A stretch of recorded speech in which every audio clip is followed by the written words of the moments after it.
মন, জীবনে যখনই কোনো বস্তু বা সুখ স্বাচ্ছন্দ্য অধিক মাত্রায় আপনার কাছে চলে আসে, তখন নিজেকে শ্রেষ্ঠ মনে করার একটা প্রবণতা দেখা যায়, যা হয় আত্মবিশ্বাসে পরিণত হয়, নয়তো অহংকারে। এবার আত্মবিশ্বাস আর অহংকারের মধ্যে অনেক বড় পার্থক্য রয়েছে।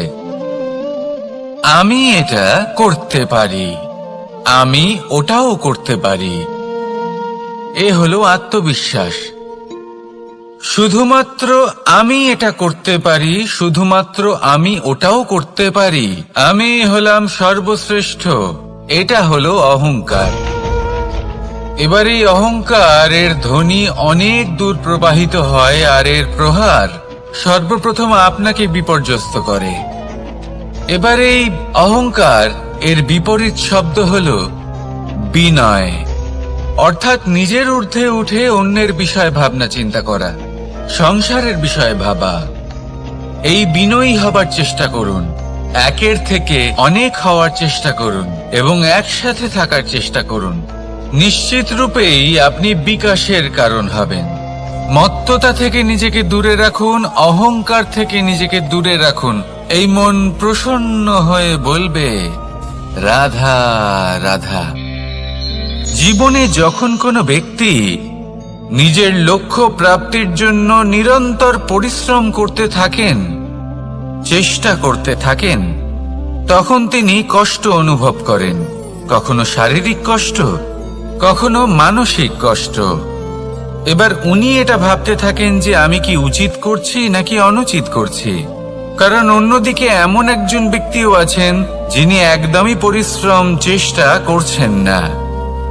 তিনি মদিরা পান করেন, বিলাসিতায় জীবন কাটান, অলস প্রকৃতির হয়ে ওঠেন, নিদ্রাতে বিলীন হয়ে থাকেন আর ভাবেন যে তিনি সুখ লাভ করছেন। কিন্তু এরকম কেন হয়? কারণ যখন আমরা সৎ পথে থাকি, উচিত পথে চলি, লক্ষ্য প্রাপ্ত করার জন্য চেষ্টা করতে থাকি, তখন আমাদের ভেতরে থাকা নেতিবাচক শক্তি এবং পাপ এই দেহকে ত্যাগ করে দেয়। আর এই অনুভূতিটাই আমাদের দুঃখের অনুভূতি দেয়, কষ্ট দেয়। এবার সেখানে যদি আমরা কুপথে চলি, অনুচিত পথে চলতে থাকি, তাহলে আমাদের ভেতরে থাকা পুণ্য এবং ধনাত্মক শক্তি আমাদের দেহ ত্যাগ করে দেয়। আর এই অনুভূতির কারণেই আমরা সুখ অনুভব করি। কিন্তু কখনো ভাববেন যে এই সুখ বেশি সময় পর্যন্ত থাকে না। সেই জন্য সবসময় মনে রাখবেন, যদি আপনি জানেন যে এটাই আপনার লক্ষ্য, এটাই উচিত পথ, শুভ পথ, তাতে নিরন্তরভাবে এগিয়ে যেতে চেষ্টা করতে থাকুন। এই কষ্ট আপনাকে সুখের পরাকাষ্ঠায় কখন পৌঁছে দেবে তা আপনি জানতেই পারবেন না। আসুন আমার সাথে ভালোবেসে বলুন, রাধা রাধা। ঈর্ষা আমাদেরই মনে বসবাস করা আরো একটা শত্রু। তবে এই শত্রু কখনো কখনো আমাদের জন্য লাভদায়কও হতে পারে, কিন্তু যদি আমরা সতর্ক না থাকি তাহলে সেটা ততটাই ঘাতক হয়ে উঠতে পারে।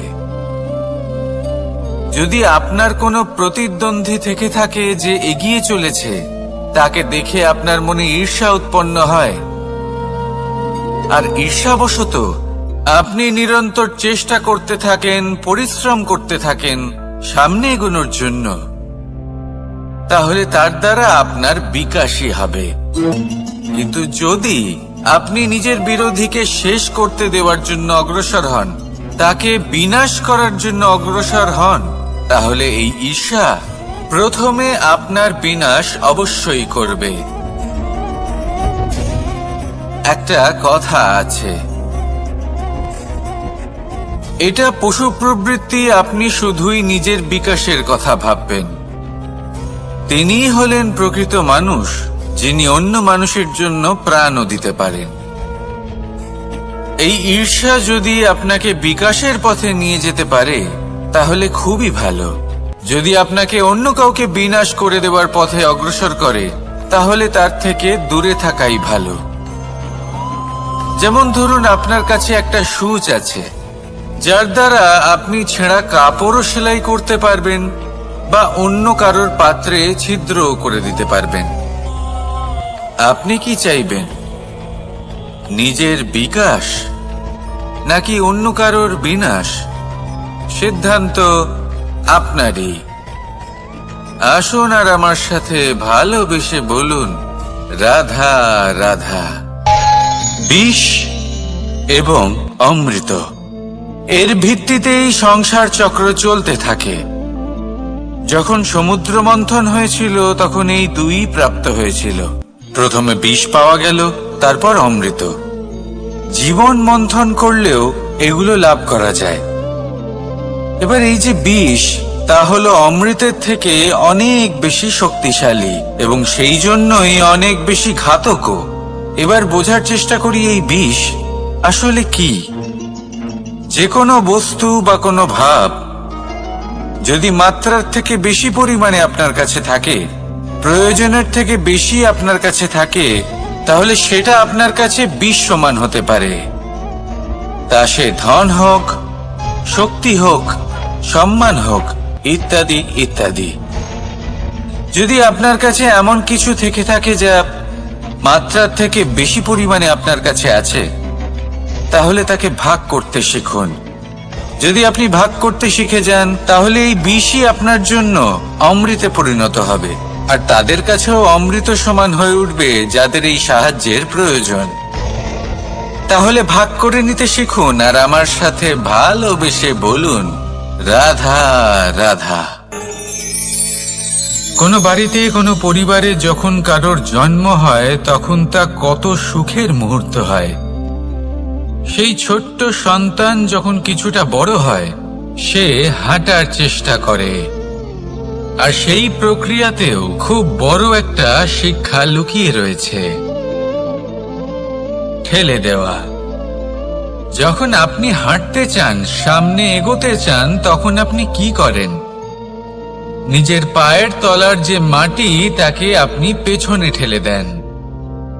ব্যাস, এই একই জিনিস তো জীবনেও শিখতে হবে। এবার যদি আপনি জ্ঞানের পথে অগ্রসর হতে চান, তাহলে অজ্ঞানতাকে পেছনে সরিয়ে দিতে হবে। যদি আপনি প্রকাশের দিকে এগোতে চান, তাহলে অন্ধকারকে পেছনে সরিয়ে দিতে হবে। যদি আপনি ভবিষ্যতে সফল হতে চান, তাহলে অতীতের যে অসফলতাগুলিকে পেছনে সরিয়ে দিতে হবে। যে জল বইতে বইতে থেমে যায়, তাকে আমরা নালা বলে থাকি। তার থেকে দুর্গন্ধ বের হয়। কিন্তু যে জল বইতেই থাকে, তাকেই আমরা পবিত্র জল বলি।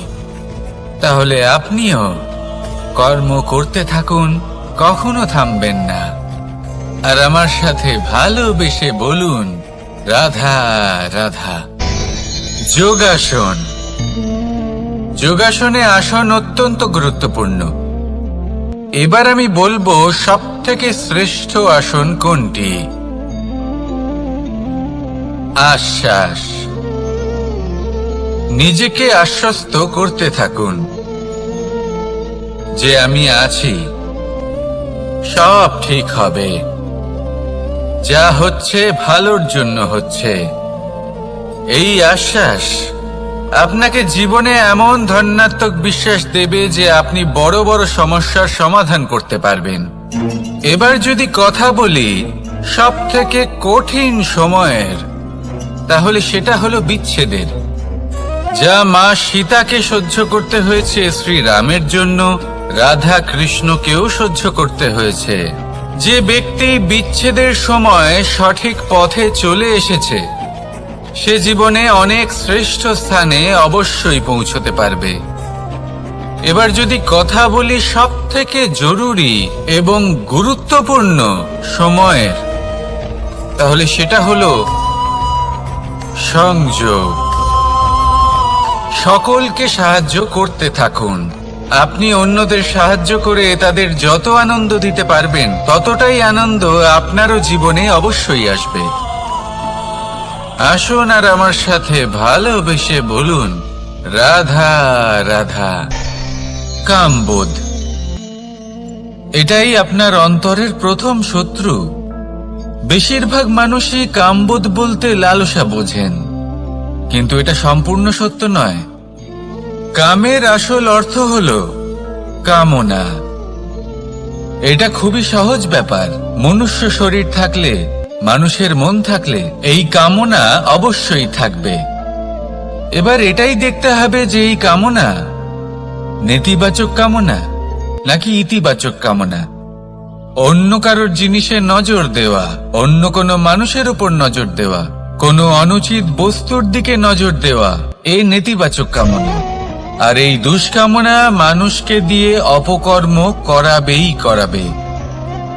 তাই মনে রাখবেন, যে ব্যক্তি নিজের কামনাকে নিয়ন্ত্রণে রাখতে পারেন তিনি সঠিক পথেও থাকেন, সঠিক লক্ষ্যে পৌঁছতেও পারেন।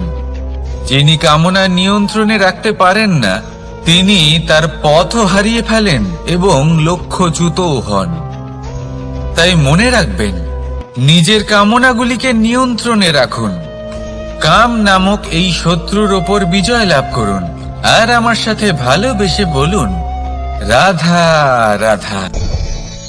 ক্রোধ, আপনার অন্তরের আরো একটা শত্রু। এই ক্রোধ আসলে কি? আপনার মনের এক ভাবনা, যা আপনার মনেই উৎপন্ন হয়। এই মন আত্মার সাথে যুক্ত থাকে। এখন একটা ভাবনা যা আত্মার সাথে যুক্ত থাকে তাকে অনুচিত কেন বলা হয় সেটা বোঝার চেষ্টা করুন। ক্রোধ কখনো কখনো জরুরি হয়, বিশেষ রূপে তখন যখন আপনি সঠিক পক্ষে দাঁড়িয়ে রয়েছেন এবং সামনের ব্যক্তি অধর্মের পক্ষে রয়েছেন আর বিনম্রভাবে মানছেন না। যেমন শ্রীরাম ক্রুদ্ধ হয়েছিলেন সাগরের ওপর। ওটা উচিত ছিল, আর তা ততক্ষণই উচিত যতক্ষণ আপনি ক্রোধকে নিয়ন্ত্রণ করছেন। যদি ক্রোধ আপনাকে নিয়ন্ত্রণ করতে শুরু করে তাহলে পরিস্থিতি এমনও হতে পারে, ধরুন একজন ব্যক্তির প্রতি ক্রোধের কারণে আপনি তার ক্ষতি করতে চান। আপনি একটা কয়লা হাতে নিলেন আর সেই কয়লা সামনের ব্যক্তির ক্ষতি করার পূর্বে আপনার হাত জ্বালিয়ে দেবে। ব্যাস, ক্রোধ এটাই করে। সর্বপ্রথম আপনার ক্ষতি করে, আপনার বিবেক হরণ করে নেয়। আপনি আপনার নিয়ন্ত্রণ হারিয়ে ফেলেন আর সবকিছু নষ্ট হয়ে যায়। বেশিরভাগ মানুষ ক্রোধে এমন সিদ্ধান্ত নেন যে সেটা তাদেরই বিনাশের কারণ হয়ে দাঁড়ায়। আর কিছু মানুষ বলেন যে আমাদের জীবনে এত যন্ত্রণা আছে, এত সংকট আছে যে ক্রোধ উৎপন্ন হবেই। আর এরকম সময় এটাই উচিত হবে যে আপনি নিজেকে ক্রোধের থেকে দূরে রাখুন আর তারপর সমস্যার নিবারণ করুন। আর এই নিবারণই আপনার জীবনকে একটা শ্রেষ্ঠ স্তরে পৌঁছে দেবে। তাহলে ক্রোধ থেকে দূরে থাকুন, সুপ্রসন্ন থাকুন আর আমার সাথে ভালোবেসে বলুন, রাধা রাধা। লোভ, আপনার অন্তরের আরো একটা শত্রু। দেখতে গেলে এটা একটা শব্দ, একটা সংস্কৃত শব্দ। লব ধাতু থেকে উৎপন্ন হয়েছে। এর অর্থ কিছু লাভ করা। কিছু লাভ করা অনুচিত নয়, আরো কিছু লাভ করাও অনুচিত নয়, কিন্তু সব থেকে বেশি আমি লাভ করব। আমি আরো চাই, আরো বেশি চাই, আরো বেশি পেতে চাই। এটাই হলো লোভ। আর এই লোভ যখন গ্রাস করে তখন আপনি যা পেতে চান, সে ধনই হোক বা মানই হোক, তা অর্জন করার জন্য মানুষ যে কোনো স্তরে পৌঁছে যেতে পারে। যদি মানুষ ধন অর্জন করতে চান তাহলে তার জন্য তারা অধর্মের পথেও চলতে পারেন। যদি সম্মান অর্জন করতে চান তাহলে অন্য মানুষকে ছোটও করতে পারেন। শেষ পর্যন্ত আপনার এটা মনে হতে পারে যে যদি একটু অল্পই প্রাপ্ত করতাম কিন্তু ভালোবেসে প্রাপ্ত করতাম, এই জীবন আরো অনেক বেশি সুখী হতো। লোভ আপনার জীবনে, আপনার মনে কখন যে প্রবেশ করবে সেটা আপনি জানতেও পারবেন না। তাই এটা চিনতে শিখুন আর তৎক্ষণাৎ জীবন থেকে বাইরে ফেলে দিন। যা কিছু লাভ করতে চান তা ভালোবেসে লাভ করুন, আর সেই ভালোবাসার সাথেই বলুন রাধা রাধা। মোহ আপনার অন্তরের আরো একটা শত্রু। এবার মানুষ প্রেম আর মোহের মধ্যে পার্থক্য বুঝতে পারে না। কিছু মানুষ ভাবে যে মোহর মধ্যে খারাপ কি আছে। যদি কোনো মানুষের তার বাবা মার প্রতি, তার সন্তানের প্রতি মোহ থাকে, তবে খারাপ কি আছে? খারাপ আছে, আর সেটা তাদের জন্য খারাপ হতে পারে যাদের প্রতি আপনার এই মোহ আছে। এবার মোহ আর প্রেমের মধ্যে পার্থক্য আপনাকে বোঝাচ্ছি। মোহ শুধুমাত্র পেতে চায়, সেখানে প্রেম শুধুমাত্র দিতে শেখায়। এই দুই পরিস্থিতিতেই আপনার হাত প্রসারিত থাকে। মোহের ক্ষেত্রে কোনো বস্তু বা কোনো ব্যক্তিকে লাভ করার জন্য, আর প্রেমে শুধুই প্রদান করার জন্য। মোহর বশে আপনার পায়ে বাঁধন পড়ে যেতে পারে। যদি মাতা পিতার তার সন্তানের প্রতি মোহ থাকে, তাহলে তারা তাদের সন্তানকে কখনো দুঃখে, চিন্তায়, যন্ত্রণায় দেখতেই পারবে না। সেই জন্য তারা সন্তানকে বেঁধে রাখতে চান একটা সুরক্ষিত ক্ষেত্রে, যেখান থেকে না তারা সংসারকে দেখতে পায়, না পরখ করতে পারে, না কিছু শিখতে পারে, না বিকট পরিস্থিতির সম্মুখীন হতে পারে। ঠিক যে কারণে তারা দুর্বল হয়ে পড়ে, অজ্ঞানী হয়ে ওঠে। তাদের বিকাশ সেখানেই স্তব্ধ হয়ে যায়, আর সেখানে প্রেম শুধুমাত্র বিকাশের পথে নিয়ে যায়। মা বাবা যদি সন্তানকে ভালোবাসেন, তাহলে তাকে ছেড়ে দেন যে যাও সংসারকে দেখো, পরখ করো আর শেখো। কিভাবে এর সাথে লড়াই করতে হবে সেটা নিজে শেখো। নিজের শক্তি নিজেই বাড়িয়ে তোলো, নিজের পথ চয়ন করো। সেই জন্য এই মোহর শিকল ভেঙে ফেলুন আর প্রেমকে আপন করে নিন। আর এই প্রেম দ্বারাই বলুন রাধা রাধা। মানুষ বড়ই বিচিত্র প্রাণী। অধিক থেকে অধিকতর ধন লাভ করার চেষ্টায় নিজের শরীরকে নষ্ট করে ফেলেন, নিজের শক্তি হারিয়ে ফেলেন, নিজের সামর্থ্য হারিয়ে ফেলেন। আর যে ধন লাভ করেন সেটা কোথায় যায়? সেই শক্তি, সেই সামর্থ্যকে আবার ফিরে পাওয়ার জন্য। আর কিছু মানুষ জীবন এমন ভাবে যাপন করেন যেন তা কখনোই শেষ হবে না। কিন্তু শেষ তো সবারই হবে। আর যখনই শেষটা কাছে চলে আসে, তখন মানুষ এটা বুঝতে পারেন যে সে জীবনকে উপভোগ করেননি। তার কারণটা কি? লালসা। এই লালসা জন্ম দেয় লোভকে, আর এই লোভ জন্ম দেয় আপনারই বিনাশকে। সেই জন্য আজ আপনার কাছে যা কিছু আছে, যেমনটা আছে, তার সাথে জীবন যাপন করুন, পূর্ণরূপে যাপন করুন। আপনার কাছে যতই ধন, শক্তি, মান থাকুক, তা সবার মধ্যে ভাগ করতে শিখুন। ভাগ করলে ভালোবাসা বাড়ে, আর এই ভালোবাসা দ্বারা জীবন আরো সুখময় হয়ে ওঠে। তাহলে আসুন আর আমার সাথে ভালোবেসে বলুন রাধা রাধা। জ্ঞান এবং অহংকার, এই দুইয়ের মধ্যে সম্পর্ক কোথায়? সম্পর্ক ঠিক সেরকম যেরকম হাত এবং কাকনের, যেমন চোখ এবং দৃষ্টির সম্পর্ক। এবার আপনি বলবেন, এ আমি কি বলছি? জ্ঞান এবং অহংকারের এমন সম্পর্ক কি করে হতে পারে? দেখুন, যে ব্যক্তি শক্তি অনুভব করতে চাই, এবার যদি আপনাকে জিজ্ঞেস করা হয় যে সব থেকে বেশি শক্তির অনুভব কোথা থেকে করা সম্ভব, তখন কেউ কেউ বলবেন পুষ্টিকর আহার গ্রহণ করলে, ব্যায়াম করলে। কেউ বলবেন ধন লাভ করলে, বন্ধুদের থেকে, পরিবারের থেকে, আদি ইত্যাদি।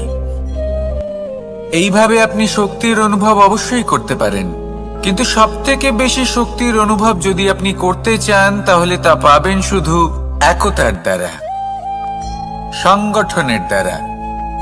যদি আপনাকে উদাহরণ দিই, নিজের এই হাতটাকে দেখুন, 5টা আঙুল রয়েছে।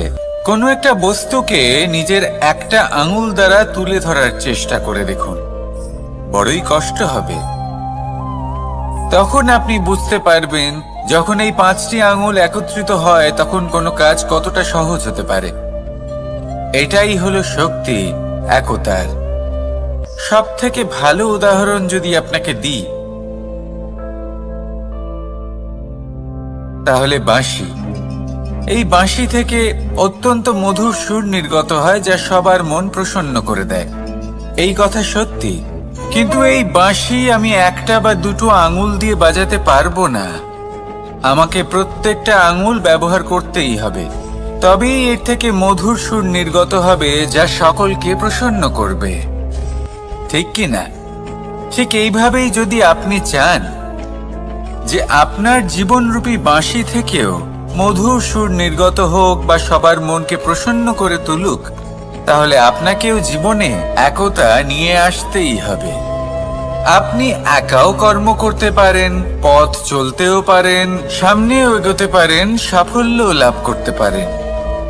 কিন্তু যখন সকলে একসাথে এগোবেন, সেই পথে চলবেন, সেই কর্মই করবেন, তখন লক্ষ্যে অবশ্যই পৌঁছবেন, সাফল্য অবশ্যই লাভ করবেন। কিন্তু সেই সাফল্য এবং তার আনন্দর সংমিশ্রণটাই একটু অন্যরকম হবে। তাই জীবনে ঐক্যবদ্ধ হন, একসাথে মিলে এগোতে থাকুন, আর আমার সাথে ভালোবেসে বলুন, রাধা রাধা।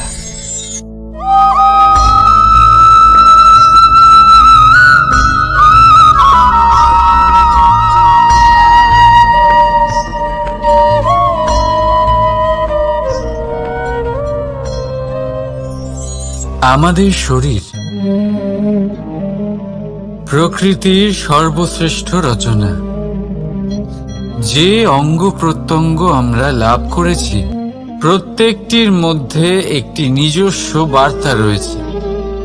একটু ভেবে দেখুন, দুটি চোখ দিয়েছে দেখার জন্য, দুটি কান দিয়েছে শোনার জন্য, নাসিকাও আছে দুটি, দুটি হাত দিয়েছে দ্বিগুণ পরিশ্রম করার জন্য। কিন্তু জীব শুধুমাত্র একটি, তার উপরেও তীক্ষ্ণ বলিষ্ঠ দাঁত দিয়েছে তার রক্ষার জন্য। কখনো ভেবে দেখেছেন কেন?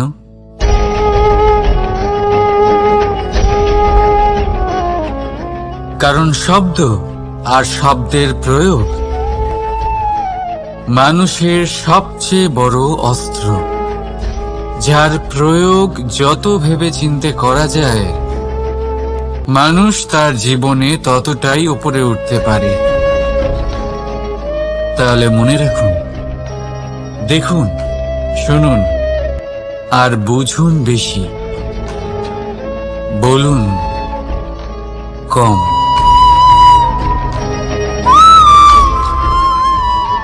রাধা রাধা। মানুষ ভাবেন যে ধন অর্জন করা হলো অত্যন্ত গুরুত্বপূর্ণ। তিনি আজীবন ধন অর্জন করতে থাকেন, ধন অর্জন করার চেষ্টা করতে থাকেন।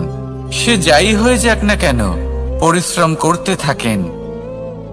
স্বাস্থ্যের দিকে নজর দেন না, না উচিত সময় খাবার খান, না উচিত সময় ঘুমোতে যান, না পর্যাপ্ত সময় পর্যন্ত ঘুমন, কিছুই না। ধন অর্জন করতেই থাকেন, করতেই থাকেন। আর কিছু সময় পরে যখন তিনি অসংখ্য ধন লাভ করে ফেলেন, তখন তার সাথে ওনার শরীরে অনেক রোগ বাসা বাঁধে। এইসব রোগের উপচার করতে করতে সেই সমস্ত ধন যা উনি অর্জন করেছেন তা তিনি ব্যয় করে ফেলেন। শেষ পর্যন্ত কি হয়? আমরা যেভাবে এসেছি ঠিক সেইভাবেই ফিরে যাই, ধন এখানেই থেকে যায়। দেখুন, একটা অত্যন্ত গুরুত্বপূর্ণ কথা রয়েছে যে আপনার বোঝা উচিত। এই যে ধন, তার ব্যবহার করুন জীবনকে আরো ভালো করে তোলার জন্য। ধনের সদ্ব্যবহার করা উচিত, এমন যেন না হয় এই ধন আপনাকে ভোগ করে ফেলে। এই জীবনকে নিশ্চিত রূপে আরো শ্রেষ্ঠ করে তুলুন। কিন্তু এই ধন অর্জন করার এই প্রক্রিয়াতে নিজের সারা জীবনকে নষ্ট করে ফেলবেন না। এই জীবন উপভোগ করতে শিখুন আর আমার সাথে ভালোবেসে বলুন, রাধা রাধা। কথায় আছে, অন্ধকারে প্রদীপ প্রজ্বলিত করলে চতুর্দিক আলোকিত হয়। কিন্তু যদি এই প্রদীপ আমি সূর্যের আলোর সম্মুখে সকালবেলায় প্রজ্বলিত করে রেখে দিই, তাহলে কি হবে? আপনি বলবেন যে এটা করে তো কোনো লাভই হলো না। সূর্যের প্রকাশের সামনে এই প্রদীপ আসলে কিছুই নয়। এবার এই চিন্তা ভাবনা প্রত্যেক দিন করতে হবে আর একটা অমূল্য শিক্ষা পেতে হবে। মনে করুন যে আপনি মহাপুরুষের সামনে বসে আছেন, কোনো মহাজ্ঞানীর সামনে। তাহলে সেই ব্যক্তির সামনে নিজের জ্ঞানের প্রদীপ প্রজ্বলিত করবেন না। নীরব থাকুন আর সেই ব্যক্তির সূর্যের প্রকাশের মতো জ্ঞান প্রাপ্ত করুন। যতটা পারবেন জ্ঞান লাভ করুন।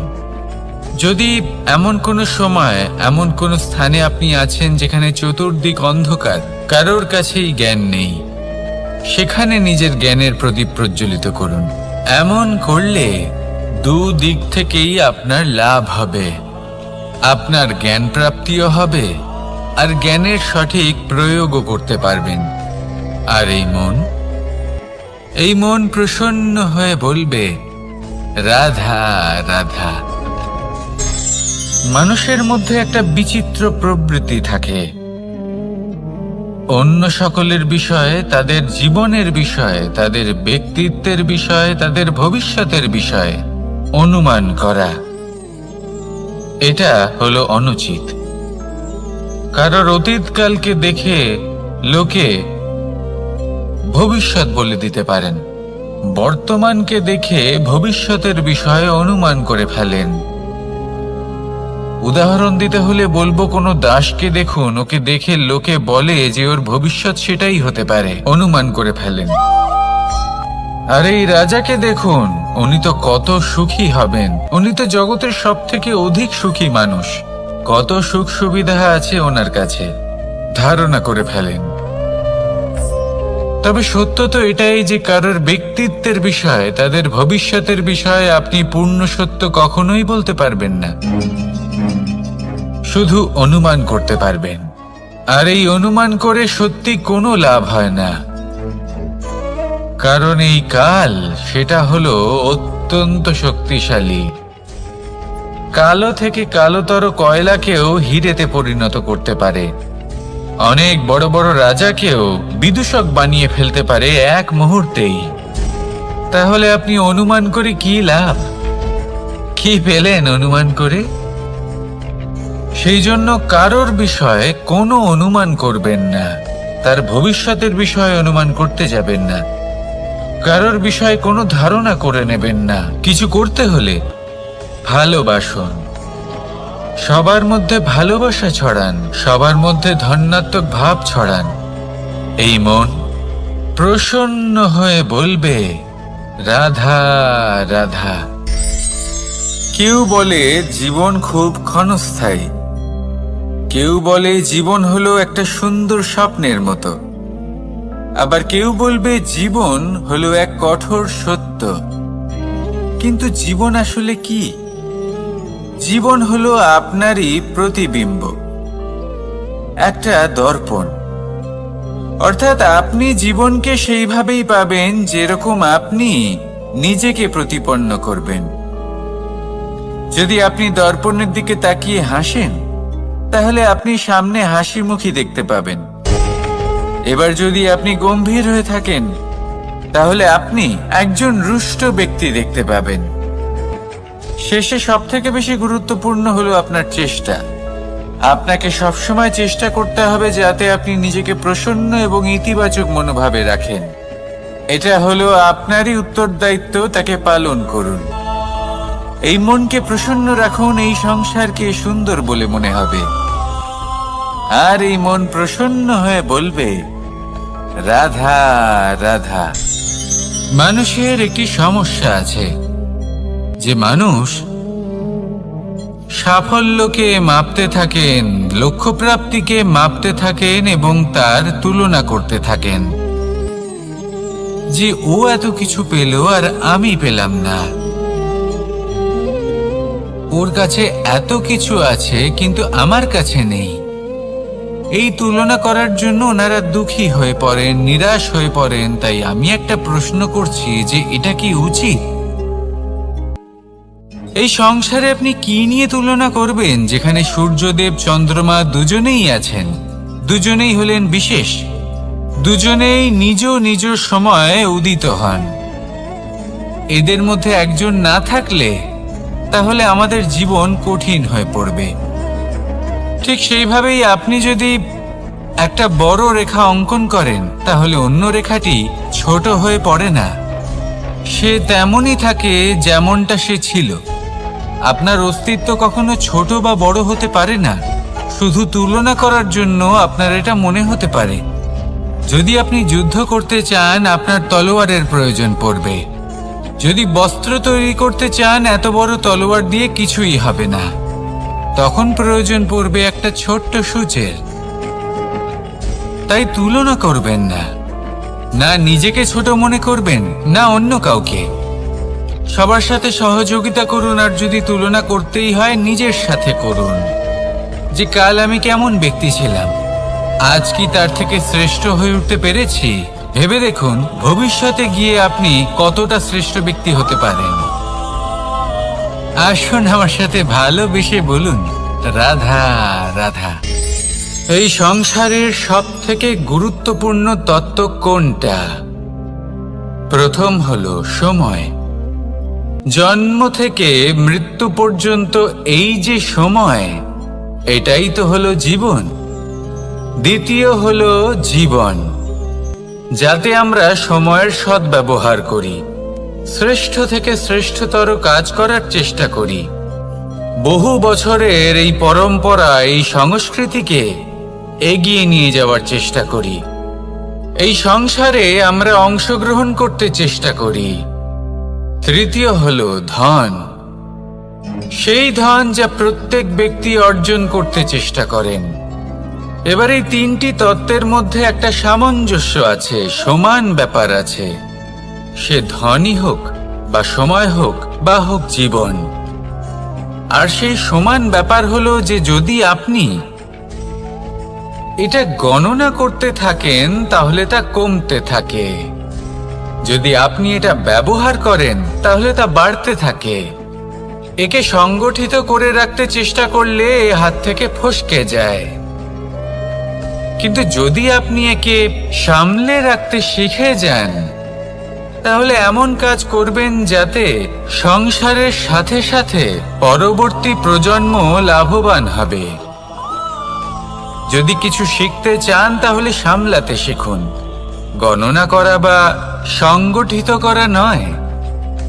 আসুন আর আমার সাথে ভালোবেসে বলুন, রাধা রাধা।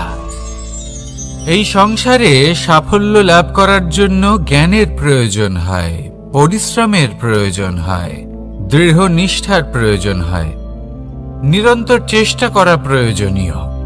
কিন্তু আরো কিছু আছে যা অত্যন্ত প্রয়োজনীয় এবং গুরুত্বপূর্ণ। তা হলো ভালো বন্ধু।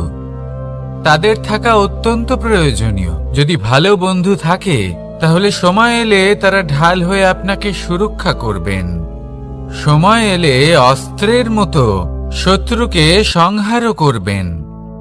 যদি তিনি জ্ঞানী হন, তাদের মধ্যে সদ্গুণ থাকে, তাহলে এই সব গুণ আপনার মধ্যেও প্রবেশ করবে। তাহলে সাফল্যের জন্য ভালো বন্ধু পাওয়া অত্যন্ত প্রয়োজনীয়। কিন্তু শুধু বন্ধু কেন, ভালো শত্রুও থাকা প্রয়োজনীয়। এবার আপনি ভাববেন, এ আমি কি বললাম? যদি আপনার জীবনেও ভালো অর্থাৎ শক্তিশালী শত্রু থাকে তাহলে আপনিও শক্তিশালী হতে থাকবেন। এই শত্রু আপনাকে প্রেরিত করবে আরো বেশি শক্তিশালী হয়ে ওঠার।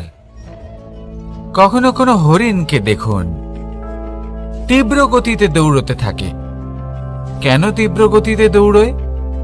এই কারণে নয় যে কোথাও তার জন্য মধুর ঘাস অপেক্ষা করে রয়েছে, না, সে এই কারণে তীব্র গতিতে দৌড়য় কারণ সেটা না করলে তার পেছনে একটি সিংহ আছে যে ওকে নিজের ভোজন করে ফেলবে। তাই জীবনে বিপদ, সংকট এই সব কিছুও হলো অত্যন্ত গুরুত্বপূর্ণ। তার সম্মুখীন হতে শিখুন আর আমার সাথে ভালোবেসে বলুন, রাধা রাধা। পুরুষার্থ। শাস্ত্রে 4 ধরনের পুরুষার্থের কথা বলা হয়েছে। প্রথম হলো ধর্ম। আপনি কি জানেন এই ধর্ম আসলে কি? আপনার কি মনে হয় ধর্ম আসলে কি? কোনো বিশেষ ঈশ্বরকে মানাই কি ধর্ম বলা হয়, নাকি কোনো বিশেষ রীতি পালন করাই হলো ধর্ম, নাকি কোনো বিশেষ সাহিত্যকে সর্বশ্রেষ্ঠ মনে করাই হলো ধর্ম? না, ধর্ম হলো সেটা যাকে ধারণ করা যেতে পারে, আর ধারণ শুধু সেটাই করা যায় যা পবিত্র। পবিত্র শুধু তাকেই বলা হয় যা নিঃস্বার্থ, যার মধ্যে শাসন করার কোনো ইচ্ছে নেই, যা সরলভাবেই প্রবাহমান, জল এবং বায়ুর মতো।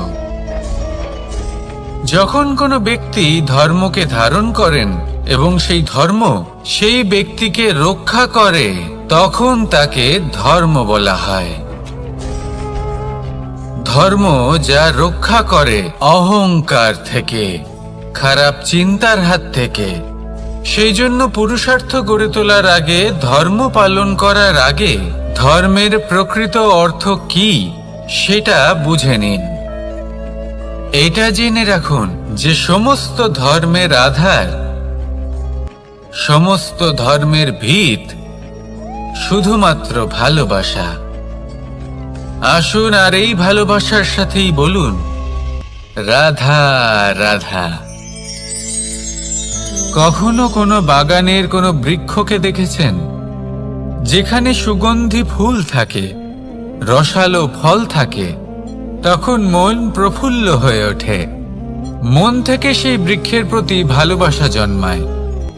কিন্তু যিনি বাগানের মালিক, শুধুমাত্র তিনিই জানেন যে কিভাবে এই বৃক্ষকে আগলে রাখতে হয়, কিভাবে তার পরিচর্যা করলে এতে সুন্দর সুগন্ধি ফুল হবে, রসালো ফল হবে। কখনো কখনো প্রয়োজনের থেকে বেশি রোদ পেলে এই বৃক্ষগুলি শুকিয়ে যায়, প্রয়োজনের থেকে কম রোদ পেলেও এই বৃক্ষ কিন্তু শুকিয়ে যায়।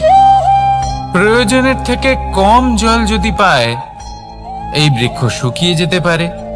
প্রয়োজনের থেকে অতিরিক্ত জল যদি পায়, তখনও এই বৃক্ষের শিকড়গুলি নষ্ট হয়ে যেতে পারে।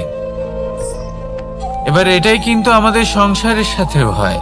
আমাদের সংসারের সকল প্রতিভাশালী ব্যক্তি, যেমন লেখক, বিচারক, প্রবক্তা, যোদ্ধা, এদের সবার ক্ষেত্রে এই কথাটাই প্রযোজ্য। যদি বেশি প্রশংসা করা হয়, তাহলেও এরা হারিয়ে যাবেন। প্রয়োজনের থেকে বেশি যদি নিন্দা করা হয়, তখনও তারা নত হয়ে পড়বেন। তাহলে আজ আমি এদের রক্ষা করুন এবং নিজেদেরও। এটা কোনো মনে রাখবেন, একটা দুজন বোন জাঁতাকলে গম পিষাই জেনে রাখুন কখন কোন নিন্দায় আপনি লজ্জিত হবেন ছিলেন। তিনি সময় সময় সেখান থেকে ছোট ছোট দানা তুলে নিজের মধ্যে অহংবোধ জাগ্রত করছিলেন।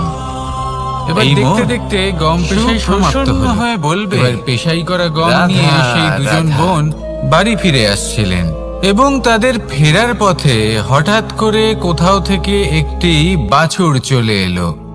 এই দুই বোন ভয়ভীত হয়ে গেলেন আর তাদের হাত থেকে সেই আটা পড়ে গেল, মাটিতে মিশে গেল।